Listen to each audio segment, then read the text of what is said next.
Ողջույն, դեմ առ դեմի ձևաչափով այսօր զրուցելու ենք քաղաքական մեկնաբան Վահրամ Աթանեսյանի հետ։ Բարև ձեզ, պարոն Աթանեսյան, շնորհակալություն զրույցի հրավերն ընդունելու համար։ Բարև ձեզ։ Անցնող շաբաթը իրադարձություններով բավական հարուստ էր, մինչ հասցնում ենք մի իրադարձության մասին խոսել, գալիս էր մյուս իրադարձությունը եւ որոշ հարցեր կարծես ուշադրությունից դուրս մնացին։ Առաջարկում եմ այդ բացը լրացնենք եւ մի քանի իրադարձությունների առանձին անդրադառնանք ու սկսենք Աբու Դաբիից։ Սկզբնական տպավորությունն այն էր, որ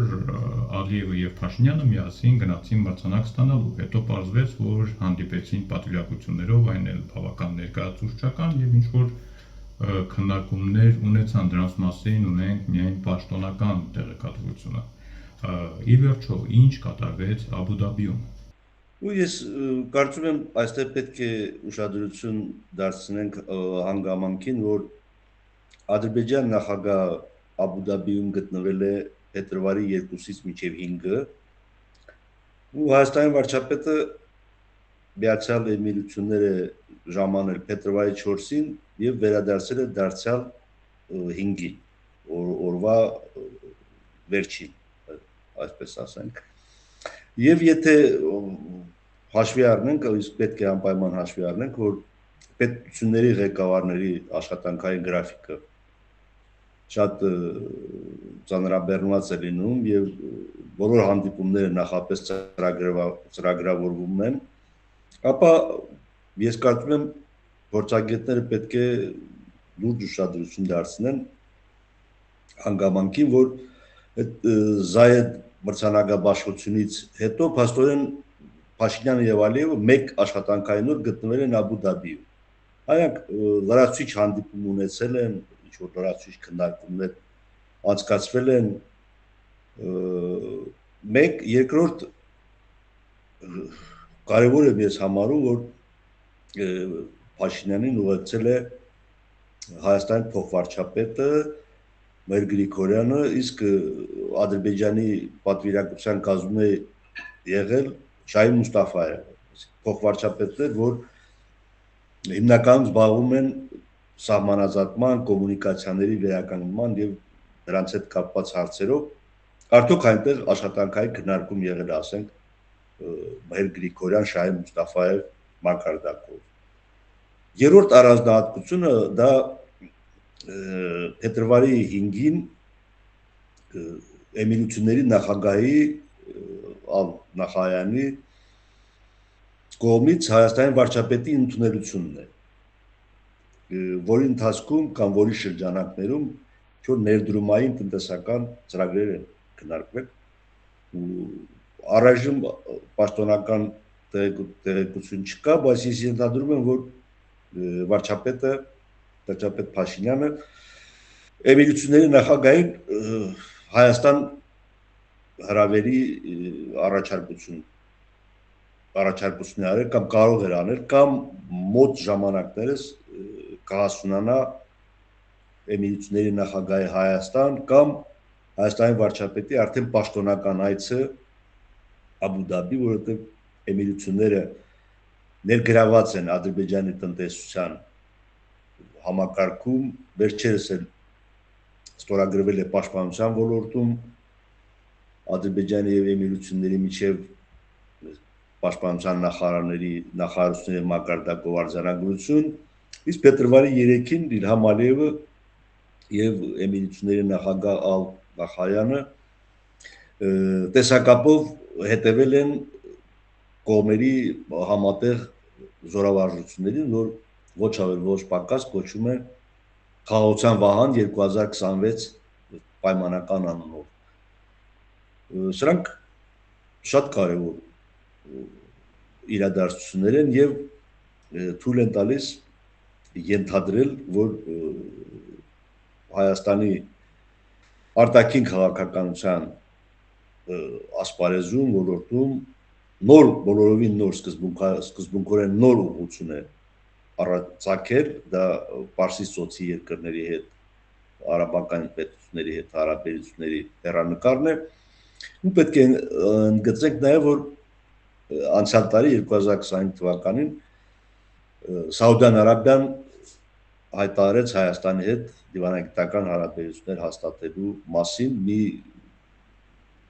փաստ, որ ասենք 1991 թվականի Հայաստանի անկախությունից ի վեր այդպես էլ չէր արձանագրվել։ Ու իհարկե ցավալի է, որ Սաուդյան Արաբիայի, Էմիրությունների կամ այլ երկրների եւ Հայաստանի հարաբերությունները նոր փուլ են մտնում աղետալի պատերազմից եւ Արցախում էթնիկ զտումներից հետո, ու բայց սա արդեն post factum արձանագրում է եւ կարող ենք ասել, որ ժամանակին այդ հնարավորությունները ցավոք բաց են թողնվել եւ այդ ուղղությամբ արտաքին քաղաքական ձեռնարկումներ չեն իրականացվել կամ չափազանց թույլ են եղել այս համատեքստում չափազանց կարևոր է լինելու իսրայելա-հայկական, հայ-իսրայելական հարաբերությունների ապագան, արդյոք ինչ որ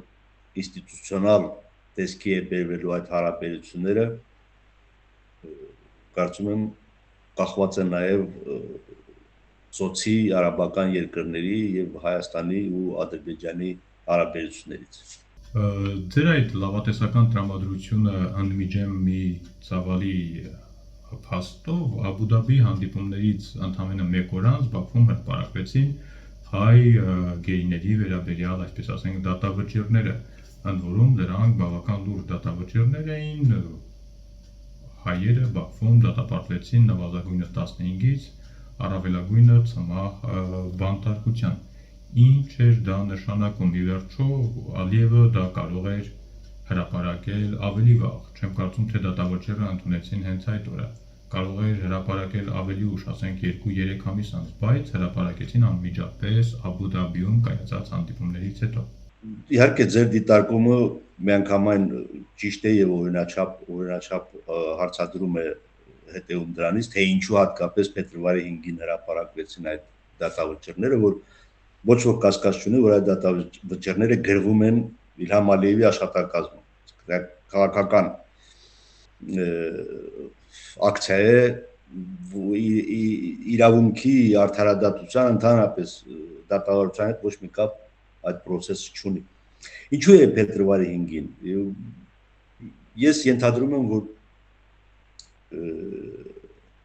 հունվարին 4 հայ անձանց հայրենադարձությունը Ադրբեջանում շատ ցավոտ է ընդունվել ընդդիմության կողմից եւ հանրային շրջանակների կողմից, բավական է պես թռուցիկ հայացքով նայել ադրբեջանական սոցցանցային տիրույթին, ու դեպ դրան միացել է նաև Եվրոպայում ադրբեջանական վտարանդիությունը, այսպիսի մի կարգախոս է մշակվել, որ Ալիևը ճակերտավոր իրենց արտահայտությամբ ռազմական հանցագործ հայերին ներում է շնորհում, իսկ հա ասենք ժողովրդական ճակատ կուսակցության ղեկավար Ալի Քերիմլիին ենթարկել է կալանքի։ Այդ տպավորությունը հանրային ընկալումը ինչ որ որոշակի առումով ցրելու համար Ալիևն ընտրել է այդ օրը, որպեսզի Աբու Դաբիում Հայաստանի վարչապետի հետ կայացած հանդիպումը չընկալվի որպես հօգուտ Հայաստանի քայլ։ Մենք պետք է անկեղծորեն հաշվի նստենք այն իրողության հետ, որ ադրբեջանական հանրությունը չափազանց ռադիկալ է Հայաստանի հետ հարաբերությունների հաստատման, կայունացման հարցում։ Իդեպ տեսակետ կա, որ այդ հապշտապ հրապարակումը որոշակի լավատեսության հույս է ներշնչում այն առումով, որ Ալիևը չէր կարող 2-3 տարի մարդկանց նկատմամբ, այսպես ասած, դատավարություն իրականացնել եւ հետո նրանց ազատ արձակել առանց ոչինչ հրապարակելու։ Այդ տեսակետի կողմնակիցները պնդում են, որ Ալիևի վրա կա որոշակի արտաքին ճնշում եւ նա հնարավոր է ստիպված լինի ազատ արձակել հայ գերիների առնվազն մի մասին եւ դատավճիռները շտապեց հրապարակել, որպեսզի դատավարությունը կիսատ այդ մարդկանց ստիպված չլինի ազատ արձակել կամ փոխանցել Հայաստանին։ Ինչ կարծիք եք դուք։ ու իրականության մեջ այդ դատավարությունը կարելի է համարել ձախողված, որովհետև որևէ միջազգային աջակցություն այդ դատավարությունը չունի։ Ասենք այն մեղադրանքները, որ ներկայացում է Լեռնային Ղարաբաղի ռազմաքաղաքական ղեկավարությանը կամ ասենք բարձրաստիճան զինվորականներին, որևէ ապացույց չունի, չի հիմնավորվում։ Ալիևի նպատակը, քաղաքական առումով նպատակը այն է, որ որպեսզի հրապարակայնացվի, որ Լեռնային Ղարաբաղի խնդիր որպես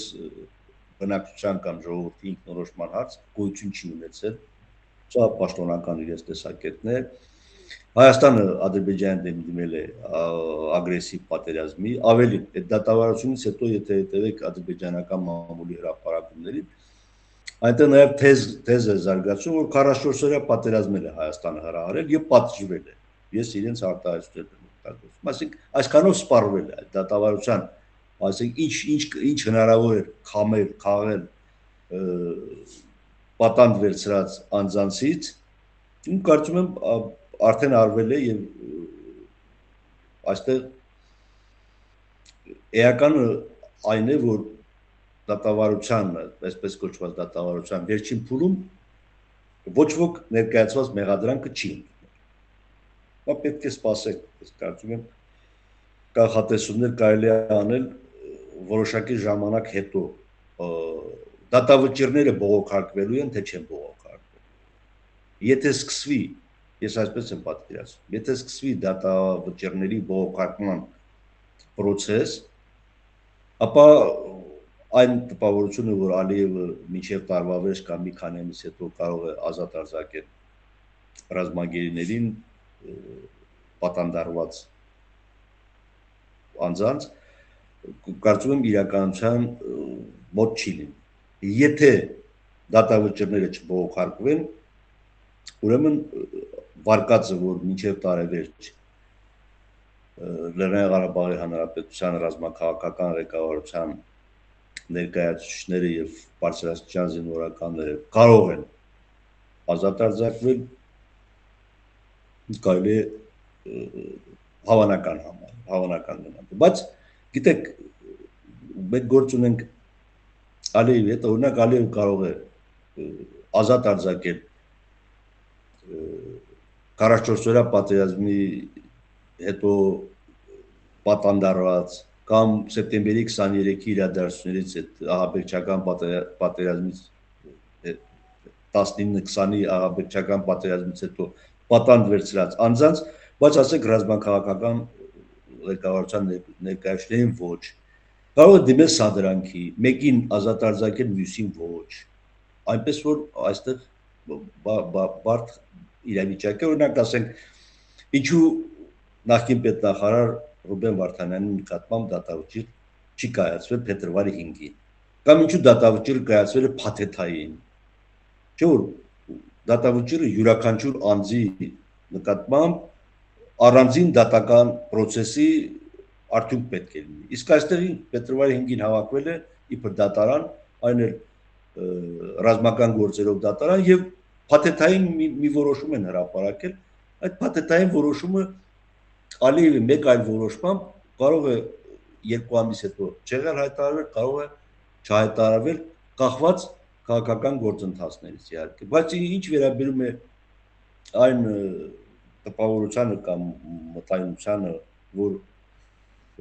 Միացյալ Նահանգների փոխնախագահ կամ չգիտեմ նախագահ Թրամփը ԱՄՆ-ից կարող է Ալիևին հորդորել, որ ռազմագերիներ ազատ արձակի, ես չեմ կարծում, թե դա իրատեսական է, որովհետև վերջին 5-6 տարիներին Ալիևը իր հանրությանը նախապատրաստել է նրան, որ աշխարհի ոչ մի հզոր պետություն, ոչ մի նախագահ իր հետ նախապայմանների լեզվով չի կարող խոսել։ Նա կարող է փակ դռների հետևում քննարկումներ ունենալ եւ ինչ որ ժամանակային հատույթում ինչ որ որոշումներ կայացնել, բայց այնպես որպեսզի ադրբեջանական հասարակությունը, ադրբեջանցիների մեծամասնությունը միշտ հավատան, որ այո, եւ բանտարկողը եւ ներում շնորհողը դա միայն Իլհամ Ալիևն է, ուրիշ ոչ ոք։ Վենսին սպասում ենք Երևանում, իսկ Հայաստանից բավական բարձրաստիճան պաշտոնյաներից մի պատվիրակություն մեկնեց Մոսկվա օրերս խոսքը Ալեն Սիմոնյանի գլխավորած պատվիրակության մասին է։ Հանդիպումներ շատ ունեցավ, բայց ինձ համար տպավորիչ էր արտգործնախարարի հետ հանդիպումը, այն տպավորությունն էր, որ Սերգեյ Լավրովը հավաքած ջղայնություն ուներ եւ հայ պաշտոնյա էր ման գալիս ու գլխին կթափեր այդ ջղայնությունը ու այդ պաշտոնյան դարձավ Ալեն Սիմոնյան, հակառակ այդ ժպիտներին, քաղաքավարի ողջույններին, այդ հանդիպման ընթացքում հատկապես հնչեցին բավական սուր ու անթափույց հայտարարություններ։ Իհարկե Հայաստան-Ռուսաստան հարաբերությունները շարունակում են մնալ բարդ, այստեղ արտառոց կարծում եմ ոչինչ չկա, արտառոց չէ նաև, որ կողմերը փորձում են շփումներ հաստատել, օրինակ Ալեն Սիմոնյանի Մոսկվա այցից առաջ Հայաստան էր ժամանել Ռուսաստանի փոխվարչապետ Օվերչուկը։ Նույնիսկ Հայաստանի վարչապետի մակարդակով նրան ընդունեցին, անհրաժեշտ քննարկումներ կարծում եմ եղել են։ Ազգային ժողովի նախագահի Մոսկվա այցը ես գնահատում եմ մի առումով, որ լարվածությունը Մոսկվայի եւ Երևանի հարաբերություններում տեղափոխում է այսպես կոչված բուֆերային դաշտ։ Ես չեմ հիշում Հայաստանի ազգային ժողովի նախագահի այց Մոսկվա եւ հանդիպում արտաքին գործերի նախարարի հետ։ Արտաքին գործերի նախարարը բարձրաստիճան պաշտոնյա է։ Շատ բարձրաստիճան պաշտոնյա է նաև Դաշնային ժողովի, Դաշնային խորհրդի նախագահ սահմանադրությամբ նա Ռուսաստանի բարձրագույն ղեկավարության երրորդ ստատուսային ազնվորությունն է։ Ու կարծում եմ, որ դա ինչ-որ նախապատրաստական քննարկումների փուլ է, որը պետք է հասնի Ռուսաստանի նախագահի եւ Հայաստանի վարչապետի հանդիպման լուրջ բանակցությունների եւ այդ բանակցությունների արդյունքում ես տեսնում եմ Ռուսաստան-Հայաստան համագործակցության մասին նոր պայմանագրի կարևորությունը, որտեղ 1997 թվականին ընդունած պայմանագիրը փաստորեն ժամկետանց է եւ առարկայական, այսպես զուտ գործնական համագործակցության ոլորտներ չի նախատեսում։ Ու հիմա Ռուսաստանը ակնհայտորեն սպասում է Հայաստանի խորհրդարանական ընտրություններին, որից հետո կարծում եմ Մոսկվա, Երևան շփումների մակարդակը կբարձրանա եւ չեմ բացառում, որ այսօր էլ կողմերը տնային աշխատանք են կատարում նոր պայմանագրի, այսպես հիմնական չափորոշիչների եւ պարտականություններ ու պարտավորություններ բաժանելու կամ փոխհասցեագրելու ուղղությամբ։ Իդեպ ժամկետանցի մասին վերջերս տեղեկություններ տարածվեցին, որ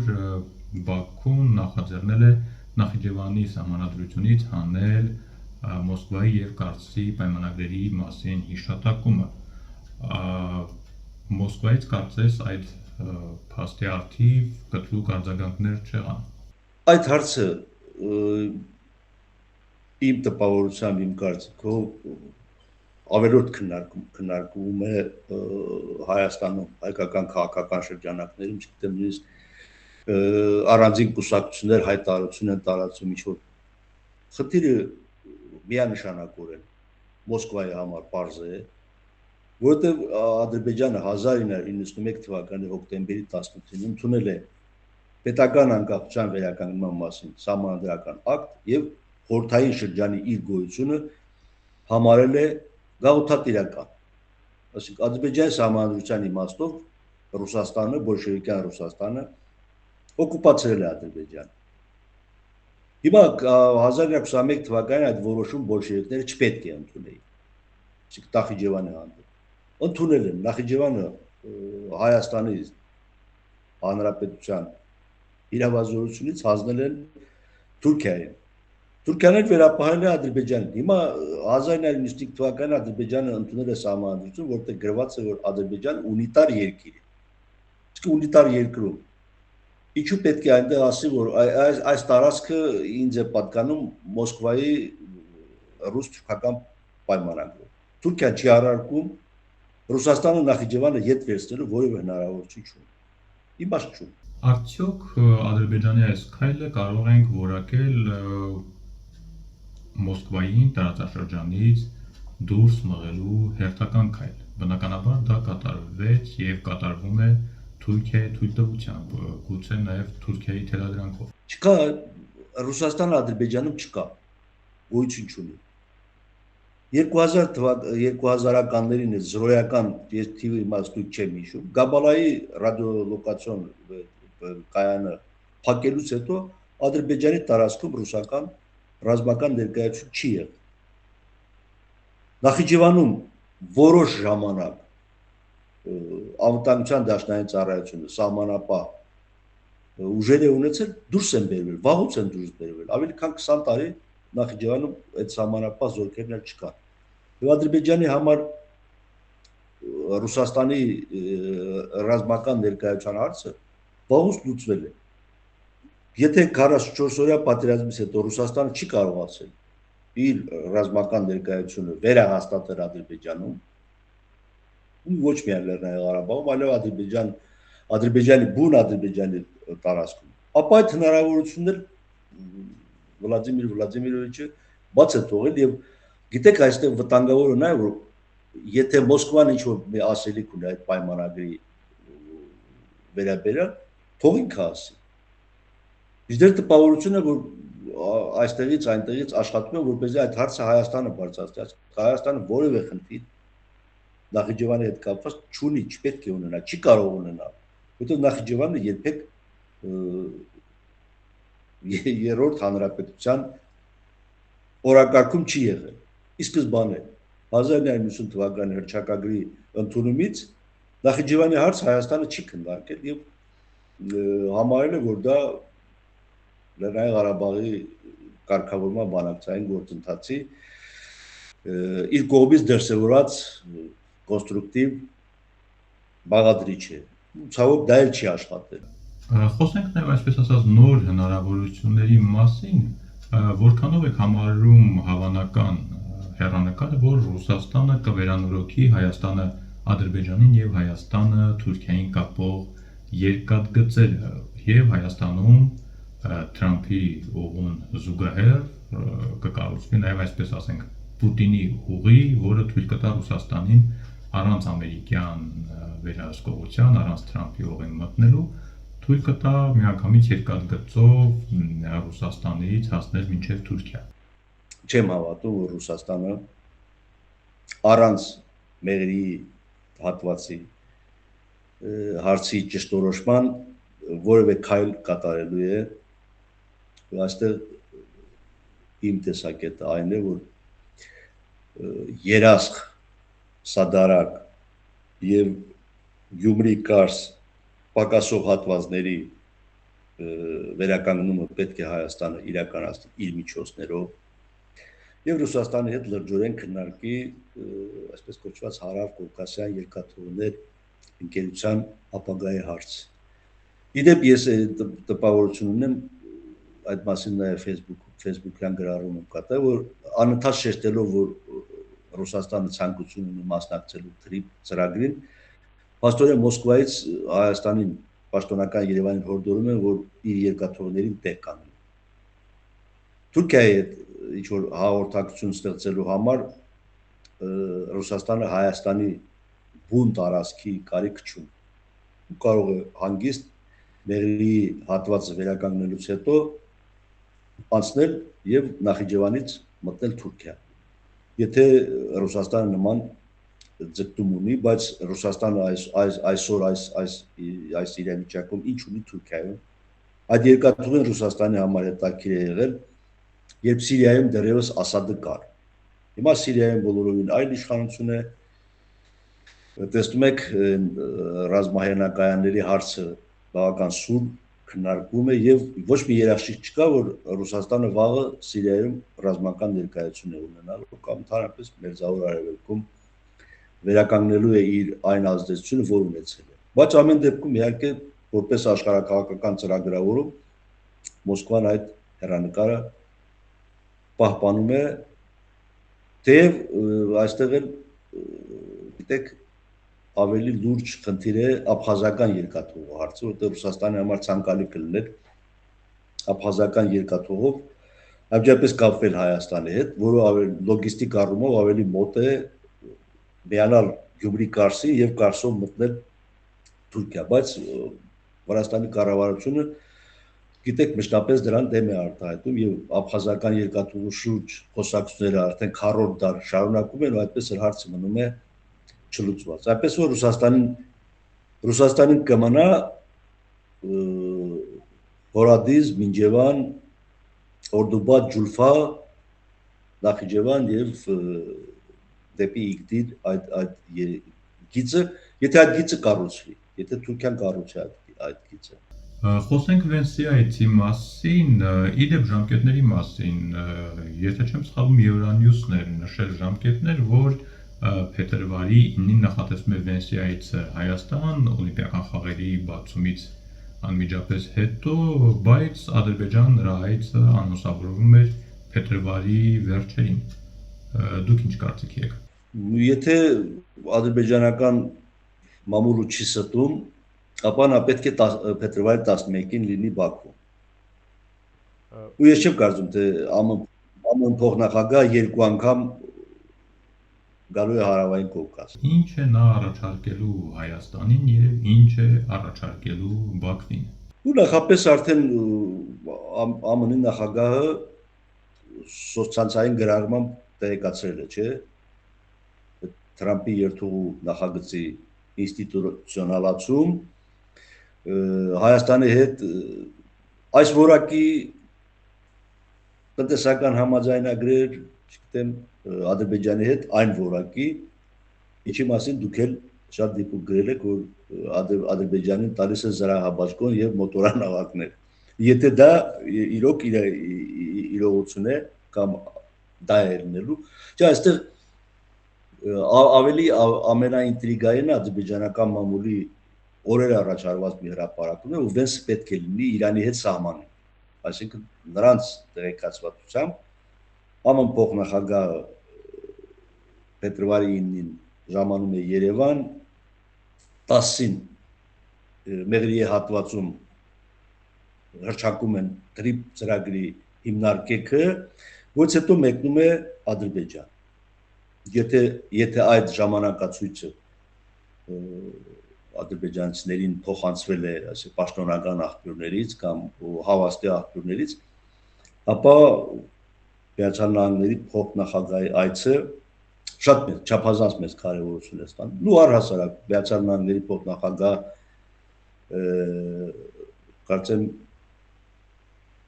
երկար ժամանակ առաջ 25-26 տարի առաջ, չէ, ներողություն, 2008 թվականին ԱՄՆ փոխնախագահ այցելել է Բաքու, կապված ռուս-վրացական պատերազմի հետ, բայց որևէ արդյունքի չի հասել, Ադրբեջանը ասել է իր տեսակետը, եւ 2008 թվականից հետո, բայց ասենք Հայաստան առաջին անգամ է, որ Միացյալ Նահանգների փոխնախագահ այցելում է եւ բնականաբար պետք է մտածել, որ այդ այցը լուրջ աշխարհակաղակական գործընթացների մի մասով ամփոփում կարելի է համարել անցյալ տարվա օգոստոսի 8-ի քաղաքական պայմանավորվածությունների ամփոփում, մյուս մասով այդ պայմանավորվածությունների գործնականացման մեկնարկ։ Եվ դա բոլորովին էլ հեշտ գործընթաց չի լինել։ Իդեպ պատահական չէի համարի Հնդկաստանի զինված ուժերի գլխավոր շտաբի պետ այցը Հայաստան այն բանից հետո կամ գրեթե զուգահեռ, երբ Միացյալ Նահանգների նախագահը բացահայտեց, որ Հնդկաստանի վարչապետի հետ լուրջ խոսակցություն է ունեցել եւ ձեռք են բերվել այս պայմանավորվածություն, այսինքն Հնդկաստանի ռազմատեխնոլոգիական համագործակցությունը Միացյալ Նահանգների հետ կարող է միջնորդավորել Հայաստանի եւ Միացյալ Նահանգների ռազմատեխնոլոգիական համագործակցություն, այսինքն սպառազինությունը վաճառում է Հնդկաստանը, բայց սպառազինությունը տեխնոլոգիան ամերիկյան է, նա այսպեսի մոդելով, ինչպես օրինակ ասենք տարիներ շարունակ Իսրայելը Ադրբեջանին մատակարարել է սպառազինություններ, որ չէր կարող մատակարարել առանց Միացյալ Նահանգների համաձայնության։ Հնդկաստանի շտաբի պետի Հայաստան կատարած այցի մասին հարցը պլանավորել է տալ մի փոքր ավելի ուշ, փաստորեն արդեն պատասխանեցիք, բայց ամեն դեպքում տարածաշրջանը պայթյունից 5 է պակաս, իսկ աշխարհի 4-րդ բանակն ունեցող երկրի շտաբի պետը, կարելի ասել գլխավոր զինվորականը 2-3 օր անցկացրեց Հայաստանում։ Սա չի կարող ինչ-որ մի մեսիջ չլինել։ Անշուշտ տպավորություն կա, որ Հայաստանի ռազմաարդյունաբերական ոլորտի նկատմամբ Հնդկաստան հետաքրքրություն ունի, այսպես շատ անորոշ մեղմ ձևակերպումով, բայց իհարկե այդ մասին հայտնի կդառնա ավելի ուշ, մանավանդ այստեղ շատ էական է, որ Հայաստանի պաշտպանության նախարարությունը ցուցադրեց Հնդկաստանից ձեռք բերված որոշ սպառազինություններ, դա ինչ-որ մեսիջ է իհարկե։ Իսկապես հետաքրքիր զարգացումներ են սպասվում եւ հուսով եմ առաջիկայում մենք դրանց մասին զրուցելու հնարավորություն կունենանք։ Շնորհակալություն ձեր այսօրվա մեկնաբանությունների համար, պարոն Աթանեսյան։ Հիշեցնեմ, որ դեմ առ դեմ այսօր զրուցեցինք քաղաքական մեկնաբան Վահրամ Աթանեսյանի հետ։ Առաջիկայում կհանդիպենք նոր քննարկումներով եւ նոր թեմաներով։ Մինչ այդ համուլ եղեք։